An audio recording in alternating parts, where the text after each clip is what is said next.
आप सभी छात्र छात्राओं का हमारे YouTube channel inspiration science class में स्वागत है। और आज के क्लास में हम बात करेंगे भौतिकी के वैसे सिलेक्टेड लघुत्तरीय प्रश्न के बारे में जिनका आपके बोर्ड एग्ज़ाम में आने की प्रोबेबिलिटी बहुत ज़्यादा है। तो आइए बिना ताख़ीर के क्लास की शुरुआत करते हैं। और जैसा कि आपकी स्क्रीन पर पहला क्वेश्चन दिख रहा है कि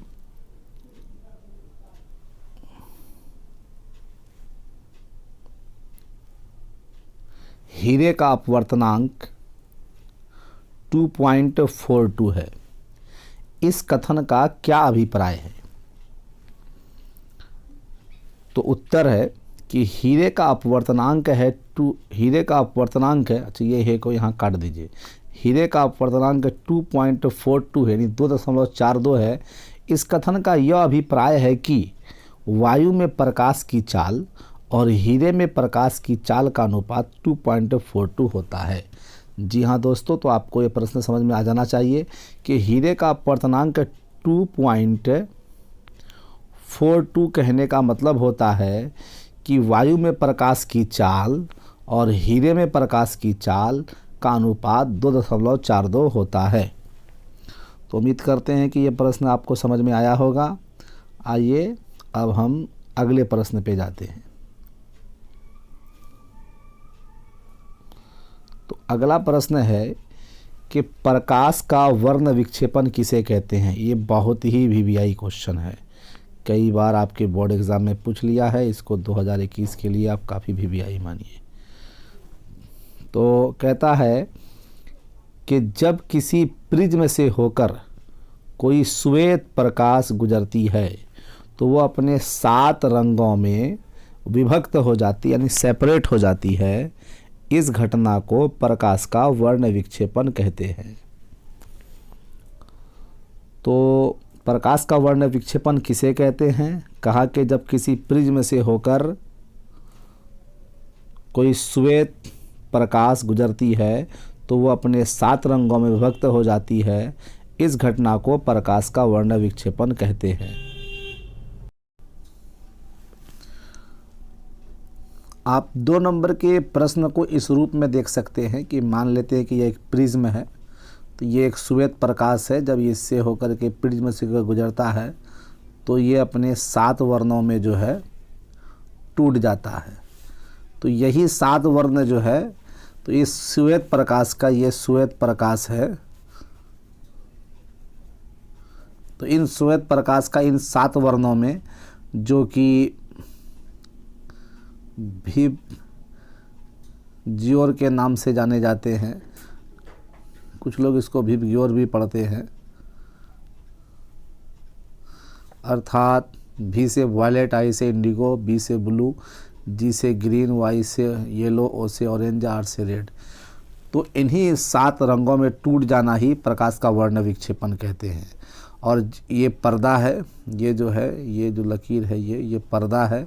और ये जो 7 वर्ण हैं, इन पट्टियों करते हैं वर्णपट, स्पेक्ट्रम कहते हैं। तो उम्मीद करते हैं कि प्रश्न आपको समझ में आ गया होगा। ये नेक्स्ट क्वेश्चन देखते हैं।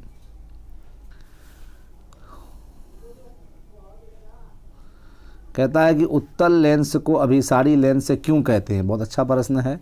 कहता है कि जब समांतर किरण पुंज किसी उत्तल लेंस से होकर गुजरती हैं तो ये अपवर्तन के बाद एक बिंदु पर अभिसरित होती हैं, इसीलिए उत्तल लेंस को अभिसारी लेंस कहते हैं। अर्थात इन दिए गए प्रश्नों को हम इस तरीके से देख सकते हैं कि मान लेते हैं कि यह एक उत्तल लेंस है, तो ये यहाँ पे समांतर प्रकाश किरणें आ रही हैं, तो ये इससे गुजरने के बाद एक बिंदु पर जो है अभिसरित होती हैं। चूँकि सारी किरणें जो हैं एक बिंदु पर अभिसरित हो रही हैं, इसीलिए इसको अभिसारी लेंस कहते हैं। आइए नेक्स्ट क्वेश्चन देख लेते हैं। कहता है कि विद्युत शक्ति क्या है, इसका एसआई मात्रक, इलेक्ट्रिक पावर।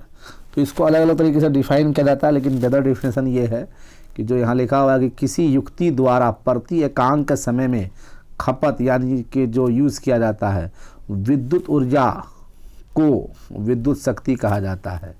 यानी कि प्रति एकांक समय में प्रति एकांक के समय जितनी ऊर्जा का आप खपत करते हैं वही आपका विद्युत शक्ति कहलाता है। इसलिए आपका विद्युत शक्ति बराबर फॉर्मूला हो जाता है खपत विद्युत ऊर्जा बटे लिया गया समय, और विद्युत शक्ति का जो एसआई मात्रक होता है वो वाट होता है, जिसको डब्ल्यू से सूचित किया जाता है। आइए नेक्स्ट क्वेश्चन देख लेते हैं। ये तो बहुत ही बेहतरीन प्रश्न है। कहता है कि प्रकाश के परावर्तन के कितने नियम हैं बताएं। तो प्रकाश के परावर्तन के 2 नियम हैं। नंबर 1, आपतन कोण सदैव परावर्तन कोण के बराबर होता है, यानी एंगल आई जो है एंगल आर के बराबर होता है। और दूसरा कि आपतित किरण दर्पण के आपतन बिंदु पर डाला गया अभिलंब और परावर्तित किरण सभी एक ही तल में होते हैं।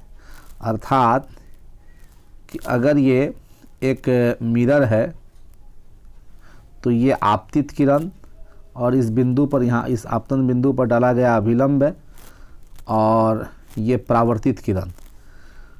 तो आपतित किरण, परावर्तित किरण और ये आपतन बिंदु पर डाला गया अभिलंब, ये तीनों एक ही तल में होता है जी। आइए और नेक्स्ट क्वेश्चन देख लेते हैं। कहता है कि हम वाहनों में साइड मिरर के रूप में उत्तल दर्पण का उपयोग क्यों करते हैं। तो उत्तर है कि उत्तल दर्पण का दृष्टि क्षेत्र बहुत अधिक होता है। इस बात को याद रखना चाहिए, दृष्टि क्षेत्र, उत्तल दर्पण का दृष्टि क्षेत्र बहुत अधिक होता है। इसके अलावा उत्तल दर्पण में बना प्रतिबिंब सीधा और वस्तु से काफ़ी छोटा होता है, इसलिए हम वाहनों में साइड मिरर के रूप में उत्तल दर्पण का उपयोग करते हैं। बहुत बेहतरीन प्रश्न है ये भी। आइए नेक्स्ट क्वेश्चन देख लेते हैं।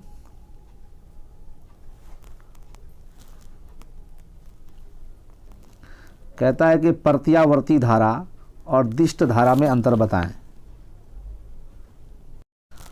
प्रत्यावर्ती धारा अर्थात एसी और दिष्ट धारा मतलब DC, direct current, alternative current में अंतर बताएं। तो आइए देखते हैं इनके अंतर को। प्रत्यावर्ती धारा जो कि यहाँ ब्लैक कलर से दिखाया, दिष्ट धारा को हमने ग्रीन कलर में दिखाया है। कहता है कि प्रत्यावर्ती धारा एक निश्चित समय अंतराल के बाद अपनी दिशा बदल लेती है जी। आइए थोड़ा सा कलर चेंज ले लेते हैं ताकि आसानी हो समझाने में। और दिष्ट धारा जो है सदैव एक ही दिशा में बहती है। तो प्रत्यावर्ती धारा अपनी दिशा बदल लेती है, दिष्ट धारा दिशा नहीं बदलती है, एक ही दिशा में सदैव बहती रहती है। और प्रत्यावर्ती धारा को एसी जनित्र यानी कि एसी जो जनरेटर होता है उसके द्वारा उत्पन्न किया जाता है, जबकि दिष्ट धारा को डीसी जनित्र द्वारा उत्पन्न किया जाता है।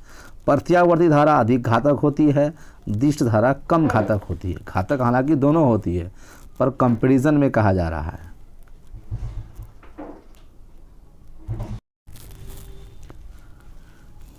प्रत्यावर्ती धारा के स्थानांतरण में कम ऊर्जा का व्यय यानी कि खर्च होता है, और दिष्ट धारा के स्थानांतरण में अधिक ऊर्जा का व्यय होता है। तो ये अंतर था दिष्ट धारा में और प्रत्यावर्ती धारा में। उम्मीद करते हैं बहुत ही अच्छा लगा होगा इसका आंसर आपको। और आइए नेक्स्ट क्वेश्चन देखते हैं। अच्छा, ये क्वेश्चन भी बहुत बेहतरीन क्वेश्चन है। कहता है कि अब देख लीजिए कि विद्युत धारा क्या है, इसका मान एवं एसआई मात्रक लिखें। तो विद्युत धारा क्या है यानी कि इलेक्ट्रिक करंट। तो देख लीजिए यहाँ पे क्या उत्तर है कि विद्युत आवेश के प्रवाह की दर को विद्युत धारा कहा। दर का मतलब समय से भाग दीजिए, अतः विद्युत धारा बराबर हो जाएगा विद्युत आवेश बट्टे समय। और विद्युत धारा का एसआई मात्रक एम्पियर होता है, इसको ए से सूचित किया जाता है। यदि विद्युत धारा को आई से इधर कर देते हैं, यदि विद्युत धारा को आई से सूचित किया जाए और विद्युत आवेश को क्यू से सूचित किया जाए और समय को टी से सूचित किया जाए तो आई बराबर फॉर्मूला हो जाता है क्यू बाय टी। इसको भी आप याद रख सकते हैं। और विद्युत धारा का एसआई मात्रक एम्पियर होता है, इस बात को भी याद रखिए। आइए नेक्स्ट क्वेश्चन देख लेते हैं। ओ माय गॉड, ये तो बहुत ही लाजवाब क्वेश्चन है। इस बार के एग्ज़ाम में तो आने की इसकी प्रोबेबिलिटी बहुत ज़्यादा है 2021 में। वैसे जितने भी क्वेश्चन को हमने यहाँ सेलेक्ट किया, किसी को आप नज़रअंदाज नहीं कर सकते हैं, और ये क्वेश्चन तो बहुत ही लाजवाब है। तो आइए इसके बारे में जानते हैं। कहता है कि विद्युत मोटर में विभक्त वलय की क्या भूमिका है। तो उत्तर, विद्युत मोटर में विभक्त वलय की यह भूमिका है कि यह परिपथ में दिक् परिवर्तक का कार्य करता है। अब दिक् परिवर्तक क्या होता है आइए देखते हैं इधर। अर्थात यह धारा की दिशा को परिपथ में उत्क्रमित कर देता है, यानी कि उलट देता है। यस, उत्क्रमित का मतलब उलट देना। तो अर्थात ये धारा की दिशा को परिपथ में उत्क्रमित कर देता है, जिससे कुंडली सदैव धारा की दिशा को परिपथ में उत्क्रमित कर देता है, जिससे कुंडली सदैव एक ही दिशा में घूमती रहती है। तो इस क्वेश्चन का आंसर को आप याद कर लीजिए कि विद्युत मोटर में विभक्त वलय की यह भूमिका है कि यह परिपथ में दिक् परिवर्तक का कार्य करता है, अर्थात यह धारा की दिशा को परिपथ में उत्क्रमित कर देता है, अर्थात उलट देता है, जिससे कुंडली सदैव एक ही दिशा में घूमती रहती है। आइए नेक्स्ट क्वेश्चन देखते हैं।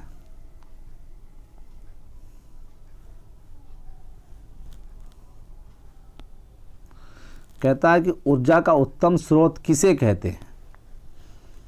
तो उत्तर है कि ऊर्जा का उत्तम स्रोत वह होता है जिसमें निम्नलिखित गुण होते हैं। आइए उन गुणों को देख लेते हैं। कहता है जिसके प्रति एकांक द्रव्यमान से अधिक ऊर्जा प्राप्त हो सके, जो सरलता से उपलब्ध हो सके, जिसका भंडारण आसान हो, वह परिवहन में आसानी हो, है ना। परिवहन शब्द समझ सकते हैं आप, लाना ले जाना, और सस्ता भी हो। तो ये सारे गुण होने चाहिए किनमें, एक अच्छे ऊर्जा के उत्तम स्रोत में। तो माय डियर स्टूडेंट्स, आज की क्लास में हमने 10 फिजिक्स के क्वेश्चन को लिया और उम्मीद करते हैं कि आज का क्लास आपको बेहतर लगा होगा।